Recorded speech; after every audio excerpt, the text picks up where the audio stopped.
Hey, I'm Zac Daniel, and this is Market Movers.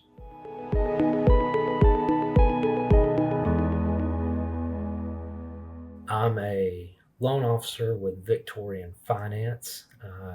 Specialize in new construction, and we work with first-time home buyers, investors, subsequent buyers for primary purchases and second homes. We offer loan programs like conventional, FHA, VA, USDA, down payment assistance programs. We are a preferred lender with Alabama Housing and can offer the Step Up and First Step programs. We also do a line of non-QM loans, bank statement loans, and DSCR loans. So really at Victorian Finance, we have such a vast utility belt of product that we can use that can really have something for everybody. And we are great at problem solving and figuring out what steps need to be taken so people can own a home. I have been working in the real estate market as a mortgage loan officer for 8 years now. I specialize in lending with new construction, working with custom home builders and production builders, but also work with realtors and referral business from previous clients, and looking at an uptick in refinance market as the anticipated news for rates seem to be dropping and bringing more people into the marketplace. So more homes are being bought currently, and more people are looking at refinance options. So I would say my expertise is new construction. For most of my career, I've worked with or alongside builders and doing the financing for new construction properties. So I offer construction to perm, 1 and 2 time closes. I partner with more of the big box production builders and give a level of transparency and coordination with their in-house closing coordinators and agents, and work with the builders in providing incentives that can entice people to want to buy their homes. We can do those in forms of 2-1 buy downs, permanent buy downs. What I like to do in working with buyers is, rather than focus on the price of the home or the interest rate or the loan amount, let's focus on what their goals are. So in that aspect, when I'm having a conversation and getting a new loan application, it is, where are you comfortable with your monthly payment being? What is your comfort in your cash to close? How much do you want to bring to the table? Because what a lot of, especially first-time home buyers, do not realize is they may have some of a down payment, $10,000 or something. They're like, I want to do a $10,000 down payment. Well, in their mind, that is $10,000 at closing. But a down payment plus closing costs could then equate to $16,000 or $17,000, and that's not what they want. So I like to have that conversation up front of, what is your goals in mind of where do you want your monthly payment to be, and what do you want your cash to close to look like, and then I can build out the loan from there. And then when it comes to what the price is or the interest rate is not as big of a deal at that point, because I have met the goals that they had in mind.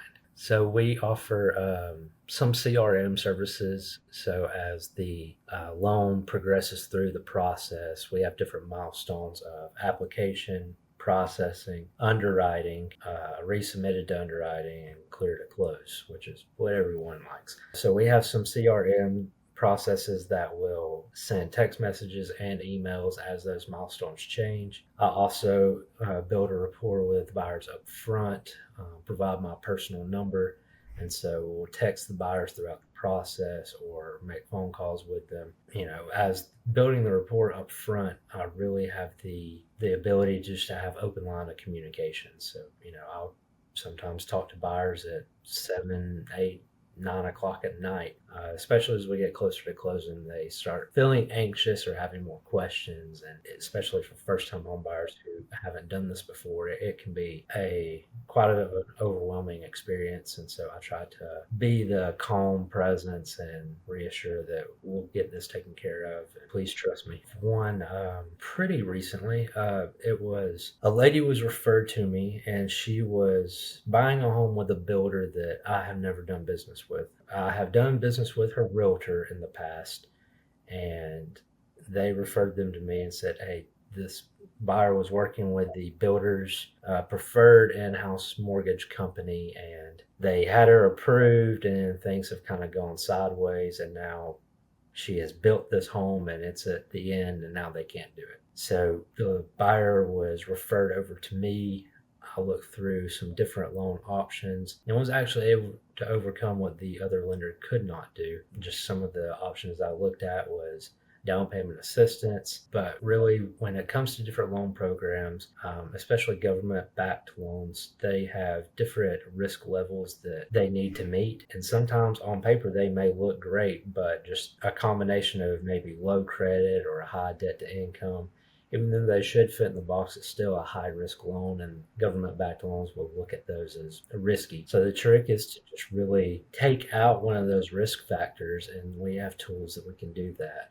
There is mortgage credit certificates that can boost income for a little bit, but enough to usually overcome one of those compensating factors, or even changing the loan term. It's a trick a lot of people do not realize, but if you can take a 30-year mortgage and just change it to a 25-year mortgage, your debt to income is actually going to go up, but it takes out a risk factor of longevity of a loan. So the 25-year will actually pass in government-backed loans, whereas a 30-year may not. So looking at just those options, just analyzing the struggles that they had, I was able to really overcome and still get the loan closed in less than 30 days when the other lender had it and they let the house get built, and then at the end was not able to get it done. So they came to me, and we were able to still close in a timely manner. At my company, Victorian Finance, we have internal market analysts that will give weekly briefings to everybody. We'll have town hall meetings and go over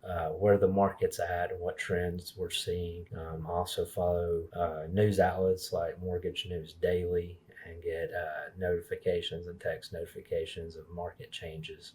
Just really trying to stay informed with multiple different sources rather than just one source. And that way, I can kind of see a broader aspect of what's going on in the market. Marketing for myself is trying to work with builders and work alongside builders. I will approach a builder and promise transparency in the transaction.